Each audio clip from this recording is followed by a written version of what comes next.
15 लाखांपर्यंतचं उत्पन्न पूर्णपणे करमुक्त होणार, बजेटमध्ये नोकरदार वर्गासाठी मोठा निर्णय होण्याची शक्यता।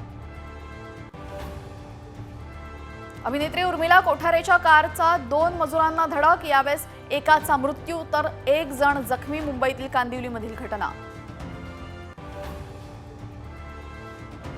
सरपंच संतोष देशमुख हत्या प्रकरणातील 3 आरोपींची हत्या, अज्ञातानं फोनवरून माहिती दिल्याचा अंजली दमानियांचा खळबळजनक दावा।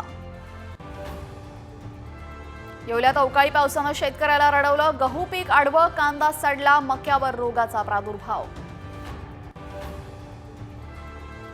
नंदुरबारमध्ये अवकाळीचा पपईच्या बागांना फटका, तर आंब्याचा मोहरही गळून पडला। अमरावतीला अवकाळी पावसाचा तडाखा, वेचणीला आलेला कापूस भिजला, ढगाळ वातावरणामुळे तूर पीक सुद्धा धोक्यात। साताऱ्यातील पुसेगाव मधल्या सेवागिरी महाराजांच्या यात्रेमध्ये बैलगाडा शर्यत, वाघडवाडीच्या रोमन आणि सर्जा या बैलजोडीनं पटकावलं अव्वल स्थान।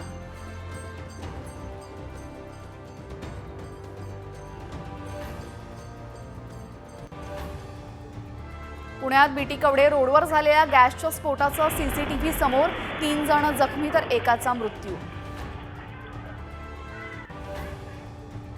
नितीश रेड्डीचं पहिलं कसोटी शतक, ऑस्ट्रेलियाच्या गोलंदाजांसमोर एकटा उभा ठाकला, वडिलांच्या डोळ्यातून आनंदाश्रू।